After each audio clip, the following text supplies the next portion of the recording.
But great to see you all here. And I want to turn the event floor over to Anjali Underwood, who's been coordinating on the side. I'll be back at the tail end. So Anjali. Hi, everyone. Thank you so much for coming and joining us today. As you might have noticed, we have an all-women panel today to talk about the cutting edge of hard tech, and that is intentional. This event is hosted and put together by the Women AirMiners, and our intention for starting and organizing the Women AirMiners is to elevate the voices of women in CDR, to normalize the leadership of representation of women in CDR, and also to provide a place for networking and support. So if you haven't joined us on Slack, please do. Please engage, reach out, ask for what you need. There's a great community of women there. Also want to say that if that mission aligns with you and you want to help us, we are a small but mighty team of volunteers and can always use help. So if that is something that you want to work on this year, please just message me directly on Slack or my personal email, and we would love to have you join some of our meetings. With that, I'll introduce Madison, who will be moderating today's event. Madison is the Chief of Staff at Carbon Upcycling Technologies and the lead at OCO. I hope I said that right. She works to advance the field of carbon utilization in everyday consumer products. Madison? Yeah, thanks so much, Anjali. I'm really excited to be here today. This is my first time moderating a panel, so everybody have patience with me. I'll ask really great questions, but if I say something wrong, we'll just chalk that up to a first timer here. So yeah, I'm Chief of Staff at Carbon Upcycling, and I lead our consumer products brand, OCO. You did say it right. And yeah, really excited to be here and introducing our panelists for today. Maybe I'll get them to kind of introduce themselves in more detail, but I'll just give you the rundown of who they are at the front here. So we have Jennifer from Heirloom, we have Heidi from 12, and Katherine from the University of Pennsylvania. So maybe Jennifer, if you want to introduce yourself first, just a little snippet of who you are and what you're working on, that would be great.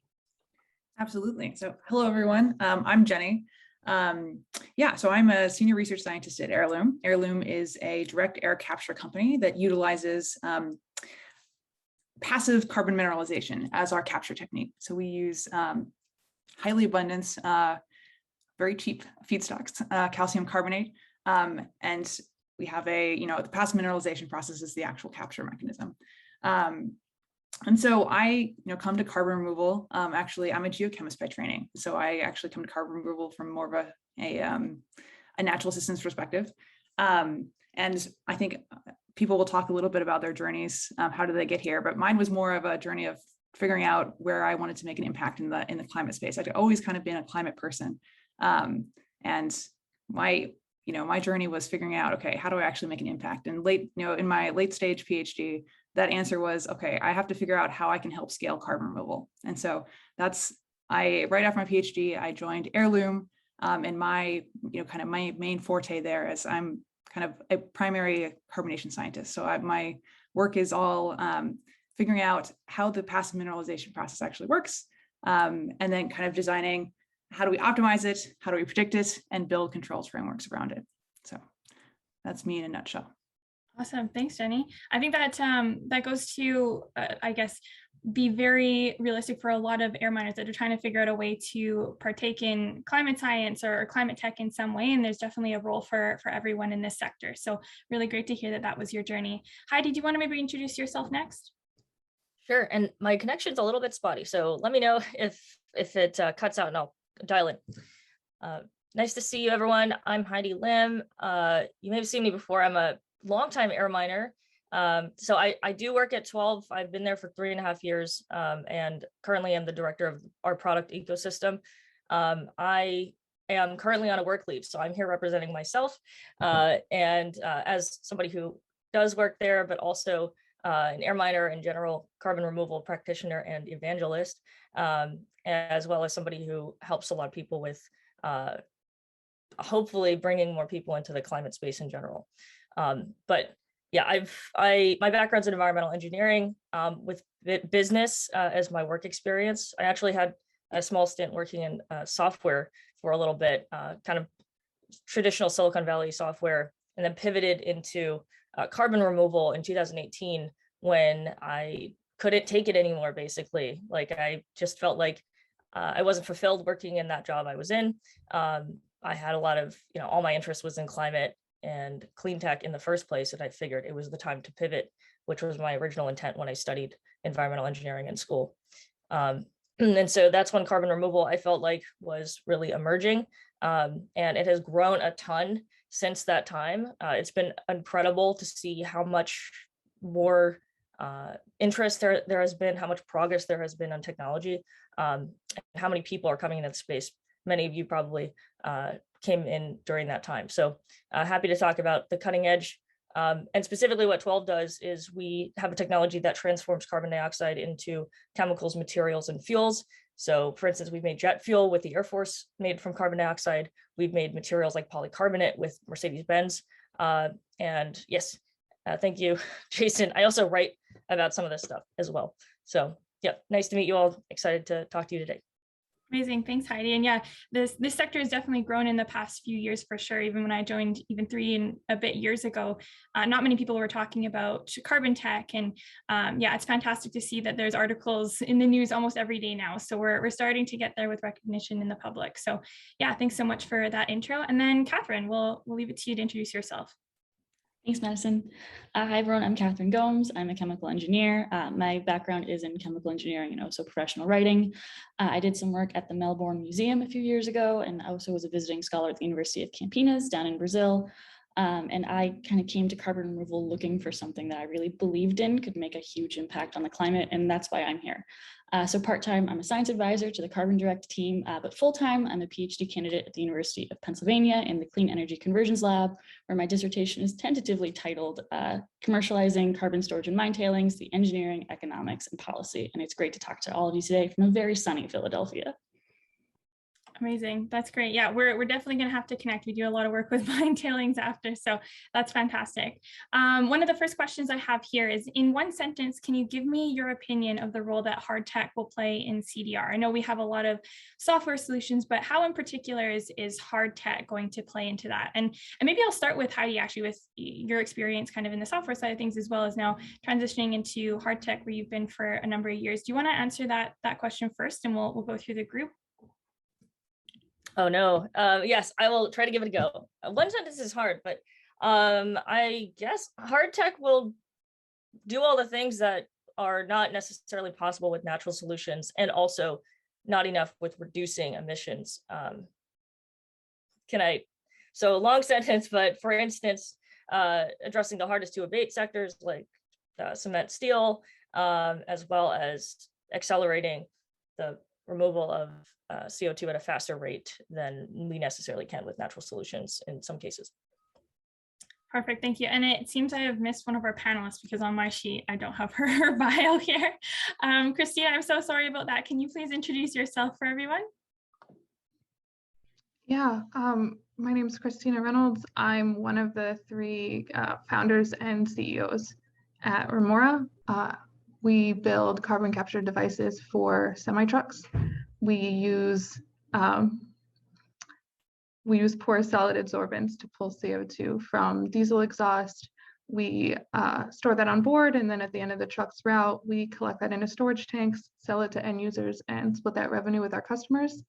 My doctoral work in environmental engineering was mobile carbon capture for semi-trucks, so to figure out how this could be done. And then I also spent some time as a staff scientist at the EPA studying electric vehicles, specifically figuring out the problems with heavy duty vehicle electrification that make mobile carbon capture the better alternative. Amazing. Thanks so much for that. And sorry I missed you again. Do you want to maybe provide your opinion on the first question I asked there on what the role HardTech will play in CDR?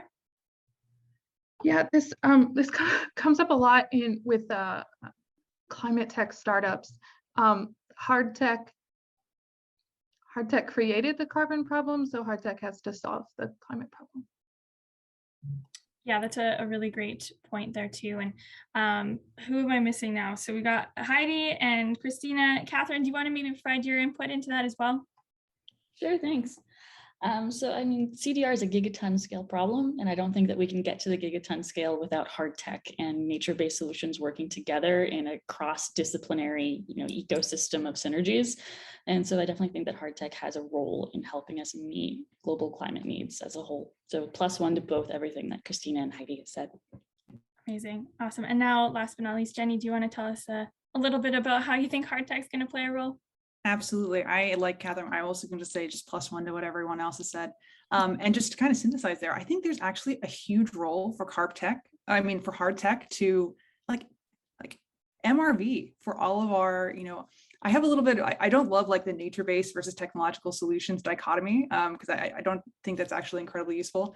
But if we say, like for the solutions where we are aiming to augment the amount of carbon that's stored either in terrestrial or marine ecosystems, like we have giant like measurements, reporting, verification challenges that hard tech, as is going to be absolutely critical to helping out on. So, whether we're going for like really fully engineered solutions or all of, the solutions where we're trying to store more carbon in ecosystems, hard tech has a huge role to play. And I guess going off of that too, could you name some of the biggest barriers to scale in hard tech? Maybe Jenny, I'll let you lead with that. Absolutely. So I guess I'll, provide the context here of like thinking specifically when I think about scaling from my corner of like the direct air capture industry and specifically Heirloom's corner of the direct air capture industry. When I think about kind of what's next, it's all about deployment, right? We have to get down our cost curve through deploying. And while doing all of the innovation needed to also really get down, like really minimize the energy that we're needing to, pull a ton of CO2 out of the atmosphere and things like that. So it's all about what are the barriers to our deployment pathways. And one of the first things I think about there is everything that has to come along, all the other things that have to move in lockstep while we start to deploy. And there are a lot of things that we have a little bit of control over, but there are a lot of things that we don't have a lot of control over. So, we need the renewable energy to spin up at the same time, including really firm power. A lot of these fall under kind of infrastructure buckets. We need our storage and our durable utilization pathways to move along at the same time. And so there are a lot of, and then this all comes into, okay, so we have to get funding and permitting and kind of the right policies in place to move everything along at the same time. I think the other one big thing that comes to mind here is we're aiming to deploy, but we need the public acceptance and public demand for carbon removal, like as a whole, but our specific kind of niche as well. And so there's a lot that I'd love to talk about there, but I don't want to derail us. Yeah, absolutely. That's fantastic. And I just saw a question pop up there about what is hard tech. Maybe I'll quickly provide a definition before we get too into this. Hard tech or deep tech kind of refers to pretty much anything that's not digital, not a software. A lot of it's going to be material-based or technology solutions that are creating these physical changes. So you're thinking of a lot of the hard to decarbonize sectors, plastics, and even fuels and biomaterials in that way. So that's really how we're defining hard tech, and you'll see that throughout the conversation here, that's really where all the women on this panel are focusing in their different wider range of industries, but it's all going to be hard tech, deep tech. Those are all around the same lines in terms of terminology here. Heidi, do you want to maybe speak to how policy and technology influences each other in the development of science? Yeah, I was gonna say that when Jenny, I was like, oh, okay, you got it already. You said the policy thing, but yeah, that's a huge area. Like 12 has raised, we've been able to secure quite a lot of government funding, and that's been a huge part of our research and development. Actually, we got our start with Cyclotron Road, which is now called Activate, and that was an incubator that allowed us to make our first prototype a long time ago, but that gave our founders access to the Lawrence Berkeley National Lab, which is like $1 billion facility funded by the DOE, the Department of Energy. Since then, we continue to apply for government funding, grant funding. We have a team that is dedicated to writing grants, sourcing grants, pulling things together. And so that has helped us a lot reach our milestones and fill the gaps where private funding is not, like private funding we use for certain things like scaling the team, facilities, and then specific R&D targets. We've been able to reach with the help of Department of Energy funding in particular, but others as well, such as like targeting specific end products like the jet fuel that we made with the Air Force, for instance. And then, of course, I think this small and mighty crew of AirMiners and many of us practitioners have realized that we need to be active in speaking with lawmakers and speaking out, working with groups like Carbon 180 that are basically, we are the ones who have to speak up because the government did not know about carbon removal. And now we have this whole direct air capture plan that Biden has put out. And that's because of the work of people like us that are here today, specifically people who are here today in the AirMiners community. And that's been awesome. So there's a lot of us engaging with policymakers, identifying what policies will help us, such as the policies that came out of that, the DAC hub legislation. I personally spent a lot of time with environmental justice, and there's a lot of work to be done around bringing environmental justice into any kind of clean tech or any kind of solution to climate change. And that's very aligned with what the Biden administration is doing right now, because they have brought environmental justice into the general topic of climate change. And then advocating for things like, for us specifically, there are governments around the world that are really paying attention to decarbonizing aviation. And how do we do that?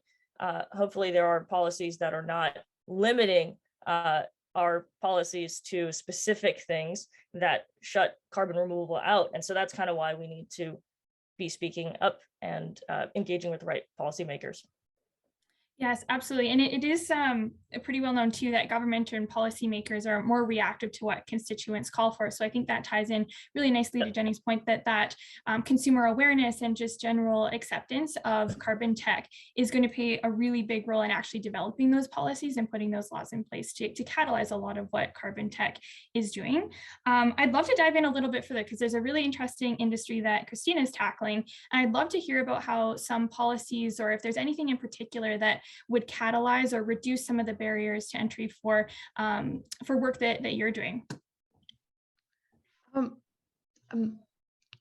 Yes and no, right? So by and large, carbon removal technology is going to be funded and policies written by the Department of Energy. They decide ahead of time through the work done from grassroots companies, organizations like this, what technology they are focusing on, right? And that has grown to include, started with stationary capture, now includes direct air capture. Mobile carbon capture is new enough that it does not get added to those lists. We end up in an other category, and by and large, other categories are not actually given money. So on the funding side of things, there is not movement towards mobile carbon capture. It means that we are now, despite the technology point that we're at, on the policy side, we are still, waving a flag in the air and trying to get them to notice that mobile carbon capture is a possibility. It needs to be put on par with stationary capture, maritime, direct air, everything else that the DOE is already shining a light on. But it is that's not true. It is a hard battle to do the policy work and technology work at the same time. Oh yeah, I can only imagine. I've seen a couple of questions pop up here about permitting, and I think that's particularly interesting for your technology as it is mobile. Is there, do you find that the permitting regulations are lagging behind, or is this something you've been able to tap into? So the silver lining of not being on their radar means that there are no regulations for mobile carbon capture. None exist. Okay. That's really interesting. Yeah. I guess I should be saying more positive things about it. It does make it easier for us. So once they start taking notice, that means they will also write the regulations that will govern what we can add and the safety procedures that need to be built into that.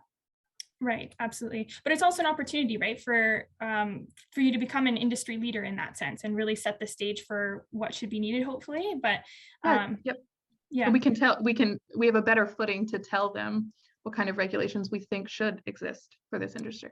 Yeah, exactly. And being a role in that, that advocacy and policy development, that's really interesting as well. I'll shift topics a little bit here, and I'd love to hear from Katherine on some of the new tech developments happening. And I know you're in your PhD finishing this up and doing some research on this area, but can you tell us a little bit more about what's coming down the pipeline? What do you see in your research? Yeah, of course. So actually it was 2 weeks ago that AirMiners hosted another panel that I was very fortunate to be a part of. It's now on their YouTube channel about carbon storage in mine tailings. And largely I see a lot of work in the industrial waste space and a lot of thinking in industrial wastes and how we can take materials that were maybe one day, someone else's trash and turn them into our treasures and using them for carbon storage and carbon removals.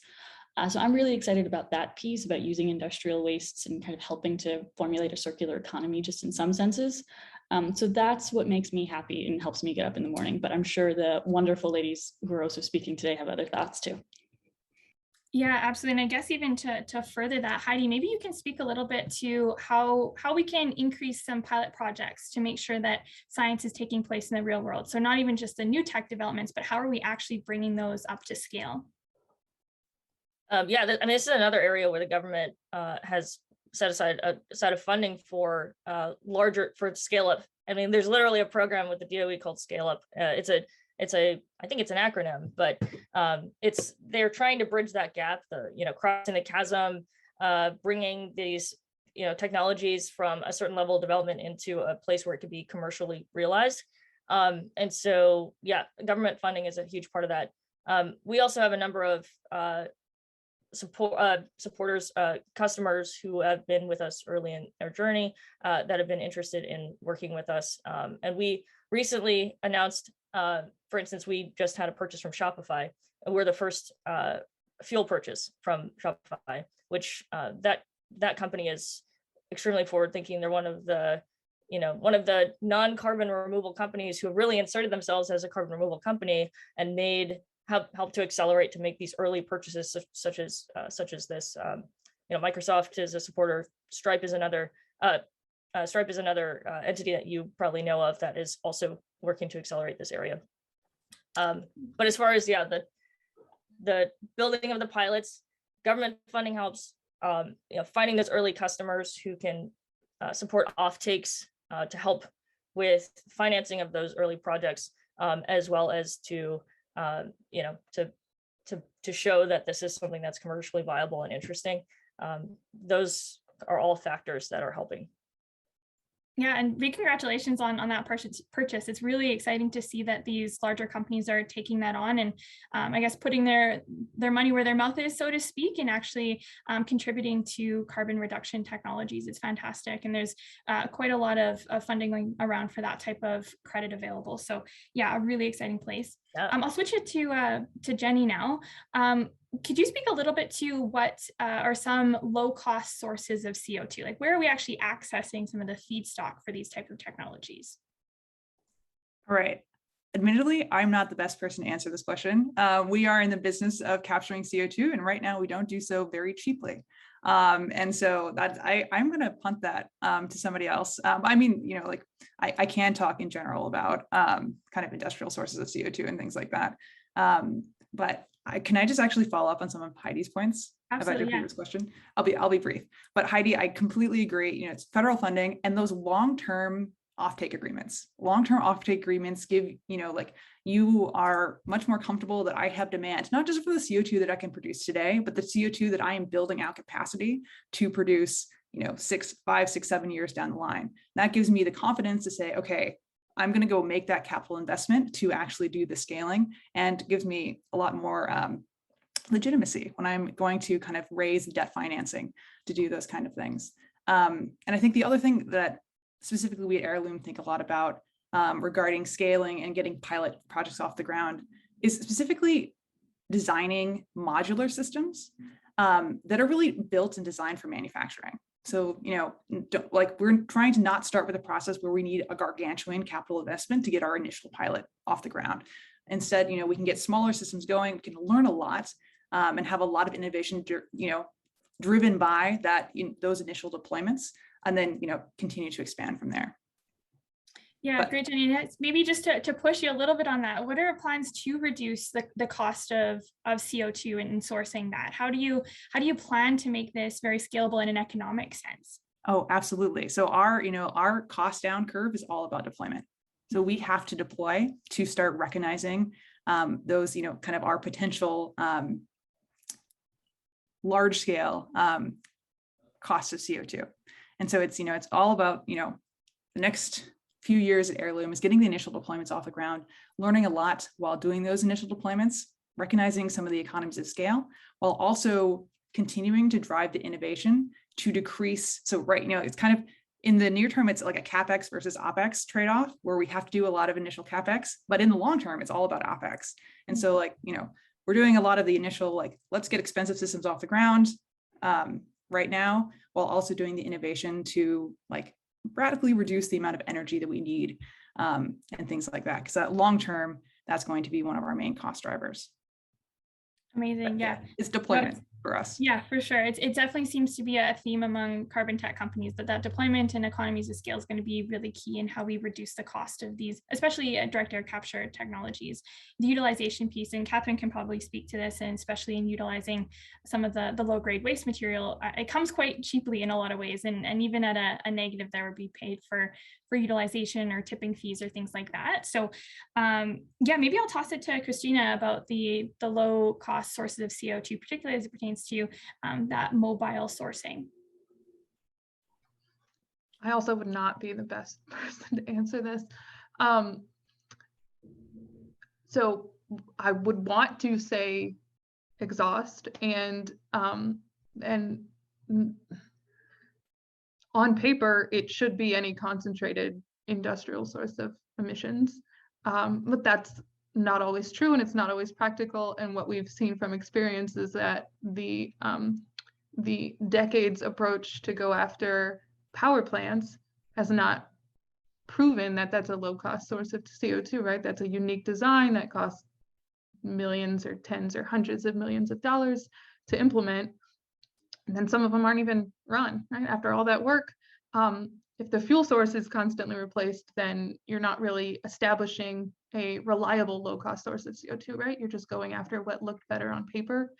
I think the better approach is what works long-term. So knowing that vehicles aren't, heavy-duty trucks specifically, aren't going anywhere in the near term, they don't have an alternative, knowing that the pollution we already have in the air isn't going anywhere, there is no alternative, then that makes a much better path to low-cost sources of CO2.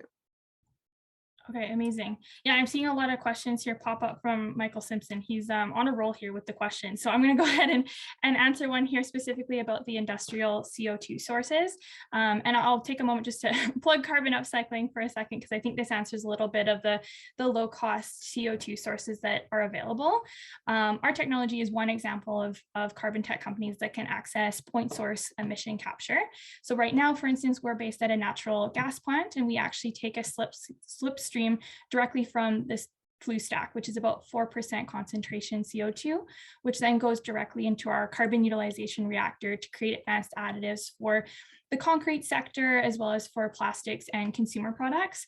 So we're able to really access a low cost solution there. But you're right, Christina, there is, obviously that infrastructure piece of it, which costs funding to actually take that slipstream. In our case, we're lucky. It wasn't too advanced. We haven't used membranes or anything like that. It's just direct flow through into our utilization process. But I think that's something that we need to consider as well as we scale all of these technologies. That decentralization of CO2 is going to become really important, because we will have those modular reactors at manufacturing sites, and they will be plug and play. So how do we access that CO2 directly and plug it into the ecosystem that we're building within carbon tech? So I think it is obviously a really big problem in terms of supply chain and localization of the technologies. But yeah. It is definitely a problem, and we'll have to play through that. But you're right, it does need to be realistic, and what are going to be those long-term sources of CO2 going forward, particularly as it pertains to hard to decarbonize sectors. Okay, now I'll switch it back to me being the moderator and not the panelist. I would love to hear more about how the industrialization that got us into this mess, and we should be focusing more on nature-based solutions, kind of being an argument within the CDR community. What would we say to arguments like that? And I'll pass it to Katherine to answer that first. Sure, thanks, Madison. And you are welcome to answer any of these questions because you are equally as qualified as the rest of us. That was awesome. So in thinking about the role of kind of hard tech and engineered solutions, I am in the same camp with Jennifer in that I think the dichotomy of the rhetoric between nature-based and engineered solutions isn't always the most helpful of rhetoric, because we're all playing for the same team. I think we all have the same goal here. And when you think about CDR solutions, they're usually somewhat specialized for specific locations and resources in certain areas, right? And so where nature-based solutions might be possible for one country or area, might not be for all. And so when we look at CDR broadly, we also see that engineered solutions maybe benefit from MRV that some of the nature-based might not, even though they come with ample co-benefits, and we should be deploying all of them because there are no silver bullets in this game.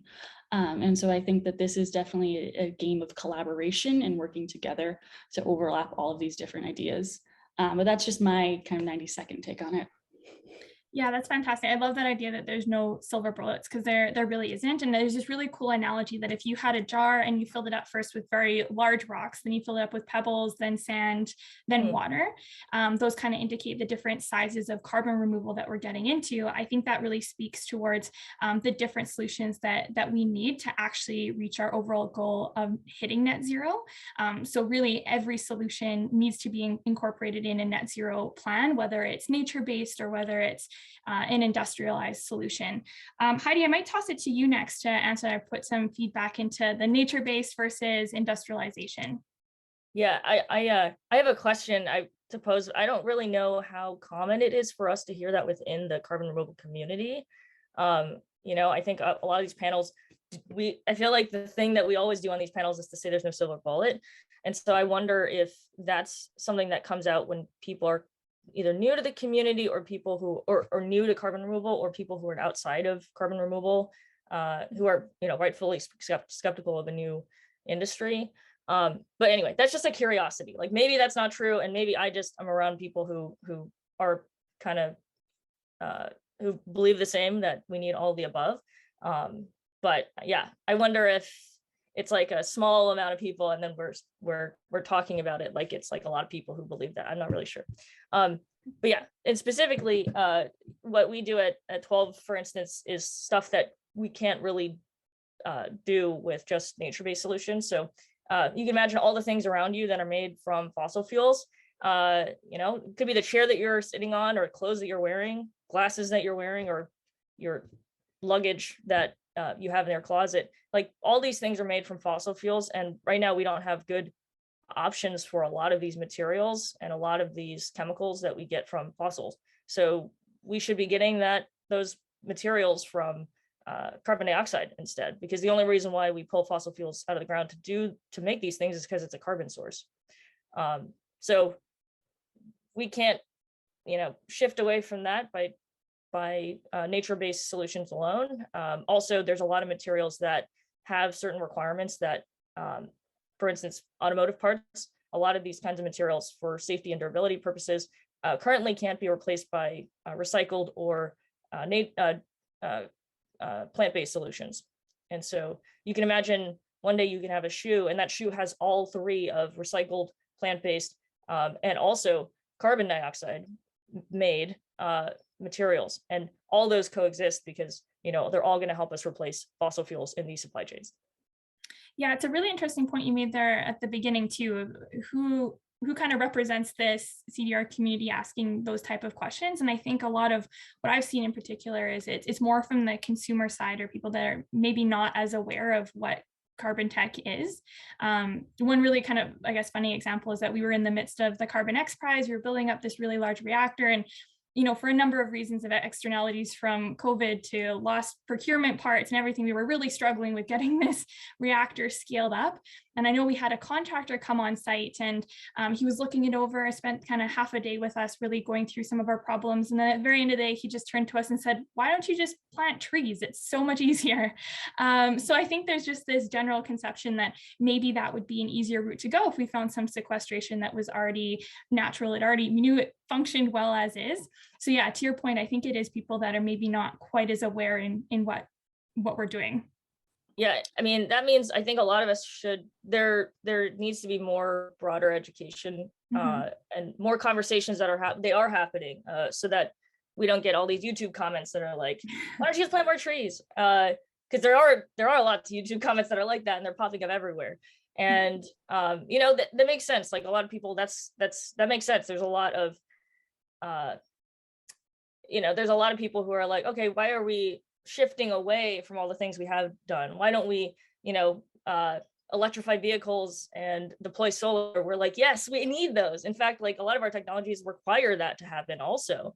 And so, we are very synergistic. And so, yeah, I think I'm just bringing this up to say, like, I think there's maybe a broader public understanding that has to happen that all of us can be part of. Yeah, absolutely. And I think it really ties in nicely as well with a just energy transition. I mean, at least in Canada, there's a lot of talk about how do we really allow Indigenous peoples, for instance, to become leaders in this energy transition. And a lot of that centers around nature-based solutions, land-based solutions. Of course, they're also phenomenal leaders in energy sector, which is more industrialized. But I think that's also a piece as well, as how do we tie in everyone at the table and incorporate nature-based solutions and industrialization, as well as the folks that are actually leading those key pieces or have this long history of knowledge and expertise in those areas as well. So I think too, even in this very small question that we're asking here, there's a big amount of, there's a lot of depth that goes into that as well. So yeah, it's interesting. It's definitely a complex question for sure. Maybe I'll turn it a little bit, but can we speak a little bit about some of the externalities associated with deep tech and how they can be brought along for the journey? Like, how do we change some of these externalities into opportunities? And maybe I'll toss it to Jenny to answer that one. Sure. Madison, I also just want to plus one to how you were ending that discussion there. I think we really have to learn from the mistakes that we've made in the past, right? We really have to approach all of our scaling, all of our deployments through a strong environmental justice lens, and so, like just full stop. And that's like an easy statement to make. A lot of hard work ahead. But yeah, so like speaking about externalities, I think this also is a really great continuation of the previous question, because I really loved what Katherine brought up regarding kind of more of all right, let's say land or ocean-based solutions and the positive externalities associated with the co-benefits, because they can be gigantic, right? Like, I mean, like ecosystem restoration and just like being better stewards of our natural environment comes with huge co-benefits that we can't discount. There's a lot of challenges with like assigning very specific like carbon values there. And that's, like that will continue to be like the primary challenge there, but it's very worthwhile to spend money to, achieve those co-benefits. And so I guess when I'm thinking about like some of the externalities associated with deep tech or HardTech, and specifically kind of some of the direct air capture things that we're pushing for, I think it's, again, there's like positive externalities that we have to see, like, where can we be net beneficial to society rather than just being, a pure cost for the waste removal service that we're providing, while also being really cognizant of like the negative externalities that will come along with our process, because there will be negative externalities. And so I think thinking about that, like the positive externalities, I think, the things that Katherine is doing, thinking about how do we, in the waste valorization space, how do we take, other things that are waste products, specifically hazardous waste products, and, turn them into net benefits. But I think there's also, like in the near term, really, there's a lot of potential for synergies with us scaling up CDR processes and decarbonizing really hard to debate industries. And so there's a lot of, potential synergies that, potentially become positive externalities from our process. If you are, say, also producing green hydrogen through your CDR technique, or you are also producing very low carbon lime through your CDR technique that can be, a catalyst to help like the deep decarbonization that has to happen anyway.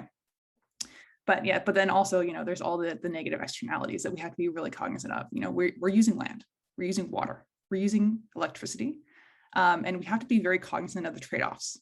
And whose land, whose water? Other people could use the electricity.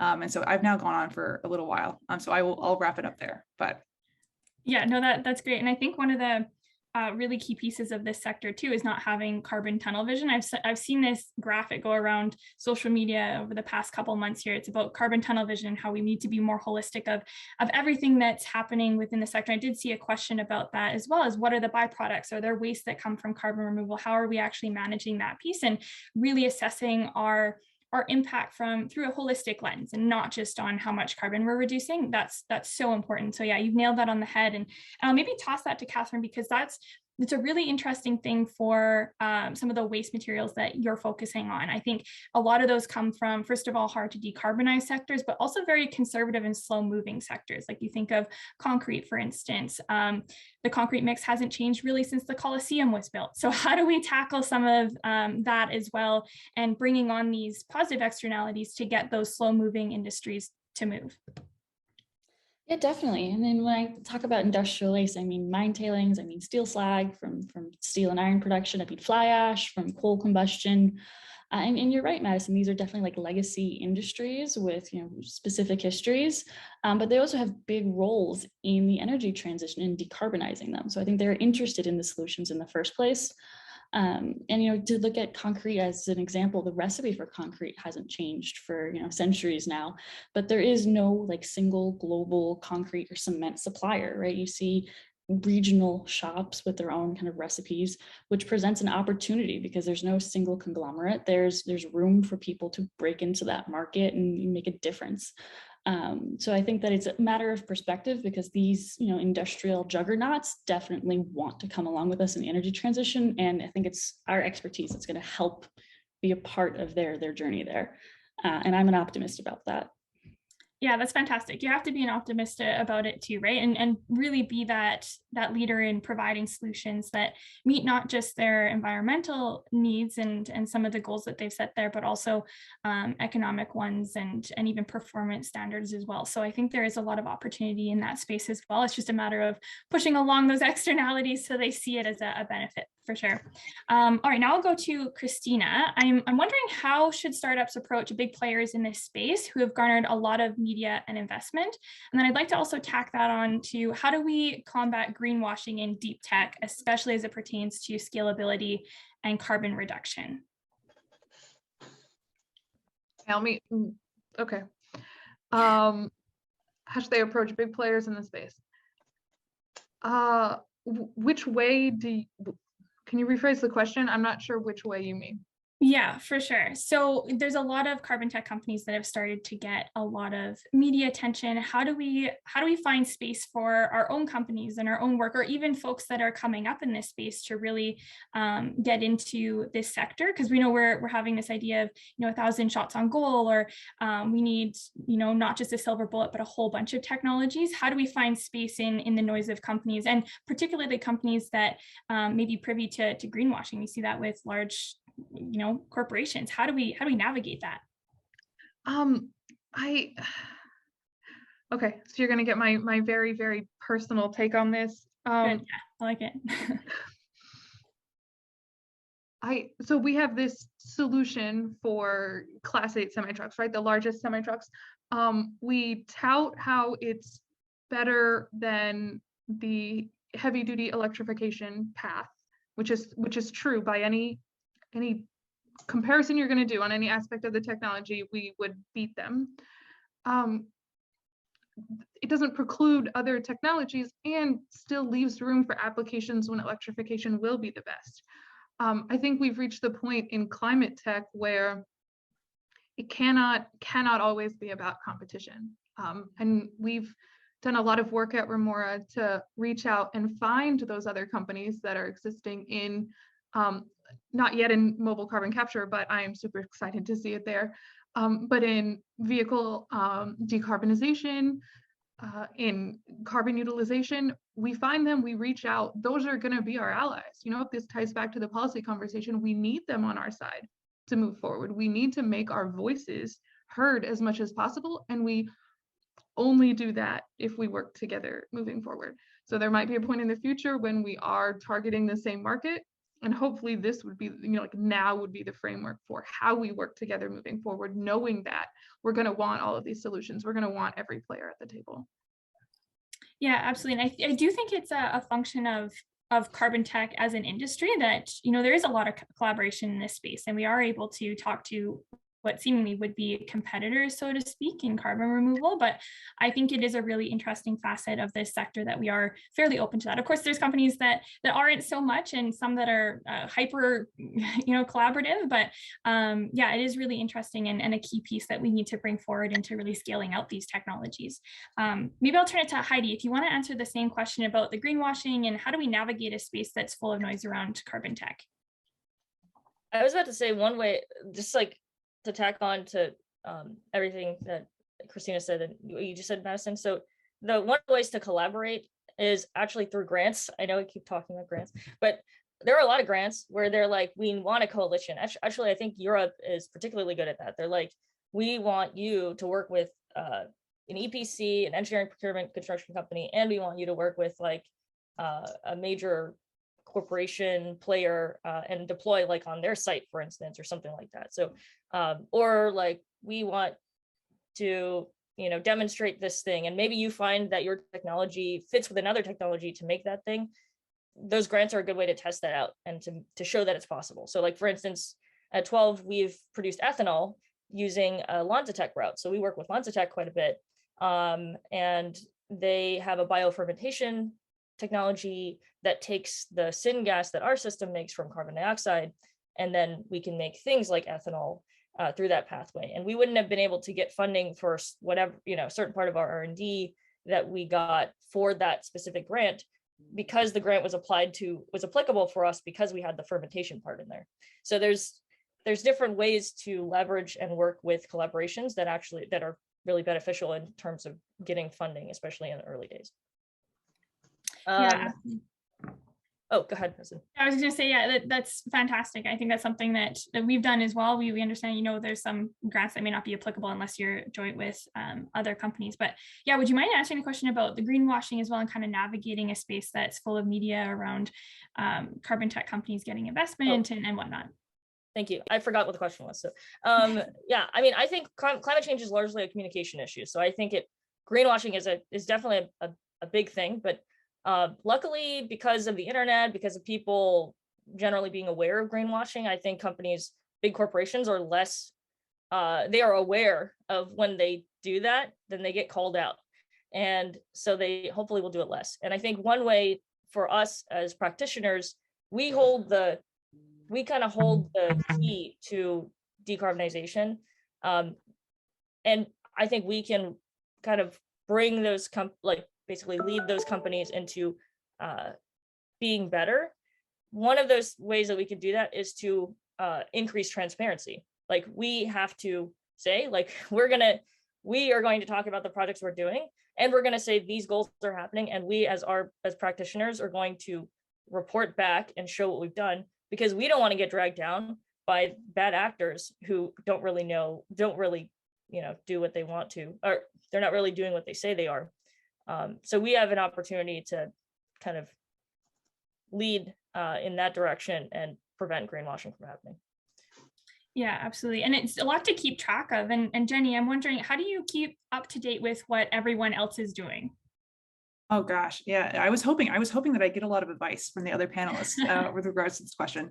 But Heidi, like +1, you know, like I think it's like we have to hold ourselves accountable and set the precedents. You know, like we're going to be really transparent, be really careful with those LCAs. Where are we drawing the boundaries on our LCAs? And you know, like, well, there's a lot of best practice there. But anyway, yeah, keeping up to date. I would say, like, my answer 10 months ago was read voraciously. You know, I was a late stage PhD. I kind of had like the flexibility to just kind of like explore and take in a lot of information, read a lot of stuff and random stuff. But I think the challenge with the CDR field is it pulls from so many different fields that actually like trying to like figure out what you should be reading when is really challenging. Like you would need like a lot of keyword searches to keep up with like even like the primary literature that's coming out here. So now I rely on my network a lot. So like kind of the various Slack groups, whether they're kind of, personal and or like, the AirMiners community or the work Slack groups, where people are kind of pointing out these are the things that I'm really interested in right now. These are, this is what I'm excited to be reading right now, whether they be technical or kind of more on either the policy or, like environmental justice side. Newsletters are also great. I would say podcasts, there are a lot of brilliant podcasts, but I have to admit, usually when I'm listening to podcasts, it's like time that I need to like decouple from CDR and not think about CDR for a little bit. So I don't have brilliant podcast recommendations, but I'm sure others do. Yeah, absolutely. There's this one newsletter, I think it's called Pod Snacks or something like that, but she like listens to all of the podcasts for you and then she writes out a newsletter. So just highlighting some of it, because yeah, podcasts can take a lot of time, even though they're fantastic and just a wealth of knowledge. So yeah, if you want to sidestep podcasts and not do any listening, but just want to read about them, that's kind of a cool thing to check out. Yeah, there's lots of different ways to get information about carbon tech and what's going on in the space. And I know we only have a few minutes left here, but wanted to ask a question that popped up in the chat here and is pretty common from what, I've been asked, especially being based in Alberta, but it's, what is the perception or how do we combat the perception of being partnered with oil and gas companies, particularly as it pertains to using their emission sources? And I'm going to toss this to Katherine. I know you're not directly involved in oil and gas, but you are involved in emission heavy industries and using their byproducts and researching that piece. And I'd love to hear your thoughts on what that perception is of partnering with companies that are, first of all, hard to decarbonize as well as big emitters. Okay, we can end on a big one. I like it. So thinking about partnering with oil and gas companies, I mean, I think that this is, definitely a hot button topic, and for a reason. There's a controversy here, because on the one hand, these oil and gas companies are, huge emitters with access to a lot of CO2, but also access to a lot of capital, a lot of human capital in the way of, geologists and engineers. But on the other side, they're kind of, at least partially responsible for the mess that we've gotten ourselves into here. And so I think this is a place where, the need for policy work and the need for regulation to prevent some of that greenwashing in the field has the potential to make huge differences to keep oil and gas companies accountable for the claims they want to make in terms of their carbon impact, and to also make sure that they're doing this in a way that takes justice in communities and sustainability with a whole-minded kind of a view and an attack. And I'm sure that we could speak for hours on that topic, but I'll leave it there in case anybody has any really good hot takes they want to put in. Yeah, maybe I'll just open the floor to general comments. I know we only have about 5 minutes left here, but if any of the panelists have anything else they'd like to add, particularly as it pertains to deep tech and CDR and building up this space for scalability, now would be a great time. I'd make a comment on the timing for CDR right now. I thought when we started Remora in 2020, kind of an odd time in the world to start, but as far as funding for climate tech, it was absolutely wonderful. That was really great for starting out, and now what we've hit is the fallout from COVID, and building HardTech supply chain is it's a headache every single day. So kind of a two-edged sword on the timing for CDR. There's a lot going on, especially with supply chain issues and whatnot, and building that out is definitely, yeah, it's a wild ride for sure. Hopefully all those pieces come together for you. Anybody else here? Yes, hi. Can I talk now? This is Michael Simpson from the city of Los Angeles. Yes, absolutely. Do you have a Yes, question? I'm with the National Stewardship Action Council, and we do help companies shape policy so they can be successful in what they're doing. Right now, we're doing a national bottle bill. We're also doing a national bait bill and looking at some of the mercury lamps. So we're very skilled at that, and we like to join the AirMiners Association companies and help with that needed policy for air mining. So I put my name and email in the chat. Michael Simpson. Amazing. Thank you so much. And thanks very much for all your questions here. I've definitely been leading on those a couple times here to pull out some things to ask for the panelists. And I know we're running out of time here. Nobody directed me on how to actually end a panel. So I think I'll toss it back to the AirMiners leaders here to close us out. You said you're supposed to sing a song. No one told you the song? Yeah. No, it's okay. I'll skip that part. Original composition, Madison. Yeah. Yes, Yeah, yes, yes. It's part of the secret song. Yeah, So yes. Well, thank you so much, Madison, and to the panel, and to Anjali for doing such a fantastic job of managing the preparation for this event today, and to everyone in the Women AirMiners community, and to our larger AirMiners community. To that end, I've added a few links in the chat. One is to join AirMiners, which Michael, to your point just now, would love to see you do so. It's free to join. So feel free to add an application and we'll review it. Next, we have a post-event survey. We'd love to hear about things we did well, things we didn't do so well, and how we can improve for next time. Our purpose is to serve your needs as an audience and to have a conversation and discourse that helps advance the state of carbon removal. So the better we can do that, the more feedback we hear from you, the better we're able to do that.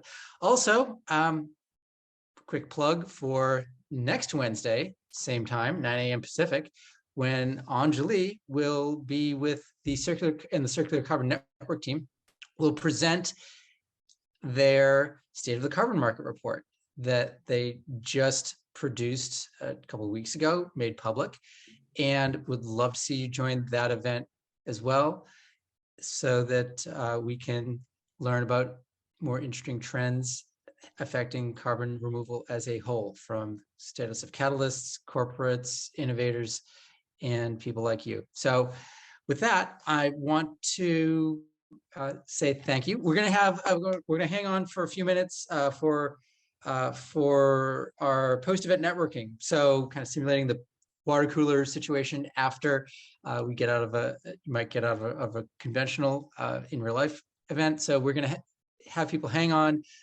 Feel free to stay for as long as you'd like. Actually, for about half an hour, we'll keep on having a conversation about the topics that we just discussed right now. We'll stay in the Zoom meeting space if you'd like to. We can even break into breakout rooms if there are enough to warrant that. So otherwise, thank you so much, and I look forward to seeing you next time. I'm going to stop the recording soon. Thank you, everyone. Thank you. Thanks so much.